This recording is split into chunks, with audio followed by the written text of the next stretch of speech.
South San Diego has some of the most beautiful coastline in the entire San Diego County. But what if I told you there's a borderline, almost invisible crisis that's been poisoning the environment, the beach, the people, and the animals, and the entire community for years? This is the story of the Tijuana River and why it's making people sick. We noticed, all of us, when we stepped out of our cars, the smell, the sewage crisis. What is the latest now with your battle to try to fix this? A lot of people do not understand this, but the Tijuana River flows from Mexico into the United States, cutting through the border and emptying into the Pacific Ocean just south of Imperial Beach. Therefore, essentially, it connects two nations and two communities. You can build a barrier, a wall, whatever you want to call it on land, but there isn't really very much you can do to restrict contamination in the river or the Pacific Ocean for that matter. Now, to be clear, it was never meant to be a crisis. It was always meant to be a natural resource, if anything. But decades of, let's say, inadequate infrastructure to the south mostly, and growing populations have turned this river into, well, a pipeline basically of pollutants, contaminants, and raw sewage. Now, being an international waterway connecting two nations, Mexico receives the lion's share of criticism, but to be honest, this should have had cross-border cooperation from the very start. This has been an increasing and escalating problems for years and years. A lot of talk, but not a lot has been actually done that had any real effect. So we're on Dair Mart Road. Now, I'm gonna park the car and try to get some shots of the Tijuana River and how it looks like as of today.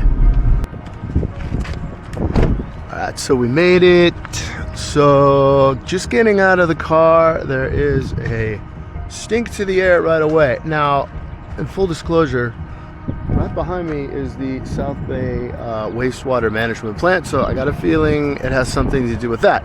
But right behind me, this is the Tijuana River Valley. So it gets a lot more, you're gonna see a lot more water, a lot more flooding when it's raining, when there's any kind of, any kind of water, anything like that happening. So a little bit drier today, but this would be one of the areas that the concerns are about.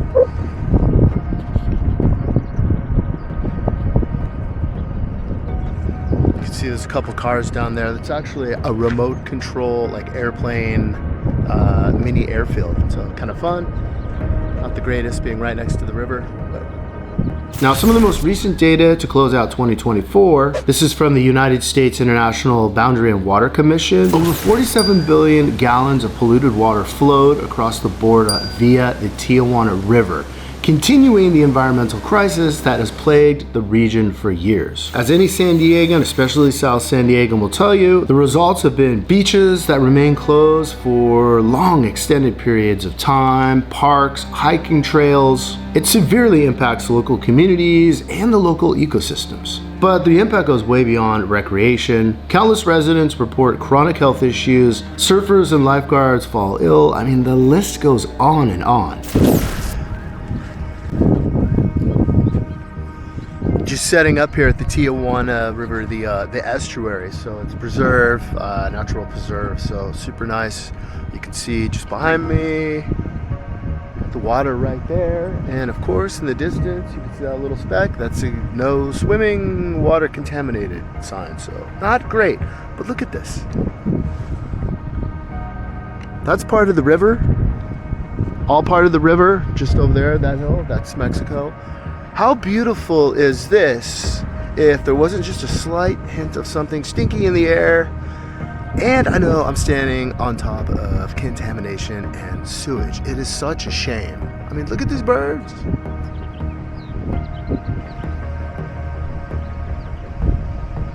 Pelicans. Pelicans, not birds. Well, I guess pelicans are birds. Actually, kind of crazy. This video hits pretty close to home. I had my little bout with getting sick from the Tijuana River sewage. This is years ago. I was a lot younger. There was a major rainstorm in San Diego, and for some reason I couldn't wait to go surfing and hit the waves, but I should have, and I just wasn't aware. So I went surfing. About 24 hours later, I got hellaciously sick. At the time, I thought I was going to die. Probably not that bad, but it didn't feel great. Shortly thereafter, when I was on the mend, kind of looked into things, and I found out very quickly a lot of the details I previously had never heard of, did not know about the Tijuana River and sewage situation. So I learned my lesson, and I learned it the hard way. Let's check out the surf.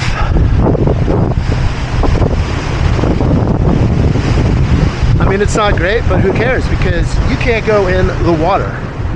Now, communities like Imperial Beach, San Ysidro, they've had to live with this problem for a long time. Consistent pollution and a smell that just doesn't seem to go away. And fixing it, well, it's no easy task because this isn't just a San Diego problem. US officials, you can only do so much without cooperation. I think most parties, all parties probably want to do something to fix this problem, but that's so much easier said than done. The environmental responsibility, I mean, it's caught in a cycle of bureaucracy, politics, and red tape. Well, the latest is we've been making a lot of progress. Right. The situation is really bad, but it's because we have a number of factors that just created the perfect storm for things to be the conditions they are right now.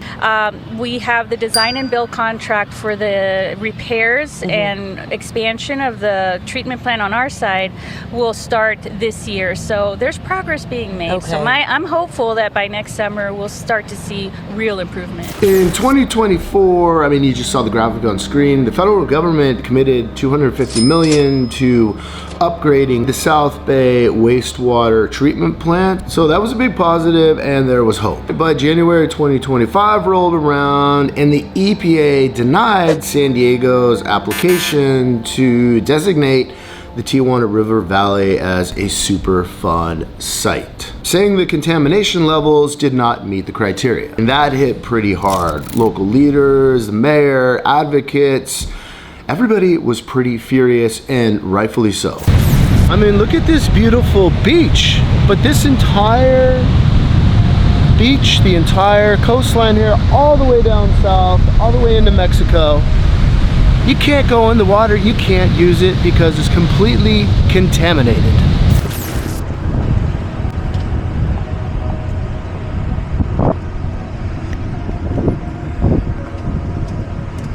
You can already see the contamination, don't swim signs down here as well. I mean, it is such a shame.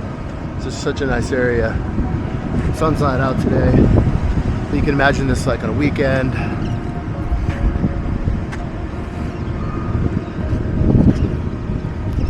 Lots of people down here, but you can't use the water. I mean, what kind of beach is that? I mean, the clock's ticking and the sewage is still flowing. Shortly thereafter, I mean, everybody together, the pressure, I mean, it finally cut through, and I mean to the very top of the EPA. We literally had EPA Administrator Lee Zeldin, I mean, he posted this on X. Flying now to San Diego to meet this evening with my counterpart, Secretary Alicia Barcena, about ending decades of raw sewage entering the US from Mexico. He arrived, he was here last month, and he met with San Diego leaders, Mexican leaders, they toured the different sites, a lot of the areas that are impacted. He said the crisis must be solved, and I quote, with extreme urgency. And for once, I mean, it kind of feels like people on the federal level are finally listening. He also described collaborating with local Mexican officials and leaders, and he hinted that there might be something like a joint plan on the very near horizon. And I'm not gonna lie, I mean, that sounds pretty good. I mean, that's the most positive movement in the right direction that we've seen in a long time. I mean, we've seen this before, new promises have been made, but this time, I mean, are they actually gonna follow through? I sure hope so. And this is something else to think about. That's not just about the water and the soil.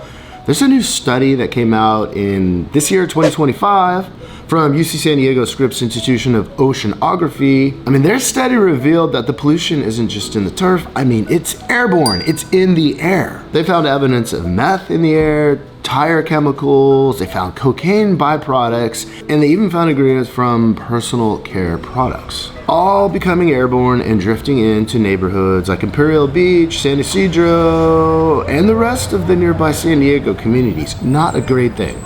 Once again, we need to hammer this home. This is not just a water issue. This is a public health emergency. I mean, it's in the ocean and the air. At this point, we're talking 30 years later of dealing with this problem. I mean, hopefully we can get something done. I mean, things need to change. Now, the truth is, I mean, the ones getting hit the hardest, it's going to be the neighborhoods and the communities that are in or right around the Tijuana River, but it does affect all of us. But families in Imperial Beach, South Bay, South San Diego, and beyond, they've lived with these beach closures, the foul air, and these serious health risks for years. It's definitely encouraging to see the EPA leaders and the mayor and officials of Mexico finally coming together. It feels like something's happening. Hopefully this gets resolved soon. If you found this video entertaining, interesting, or helpful, and you want to keep ahead of what's happening in your own backyard in San Diego, please subscribe. And if you're thinking about buying or selling any real estate here in San Diego and you want to work with neighborhood experts like us, please reach out to us at any time. We'd love to help you out. And if you're looking for your next video, check this one out. It's going to be all about things happening in San Diego in 2025. I mean, if you're interested in San Diego, this might be a pretty good video to watch. Thanks for watching again, and have an amazing day.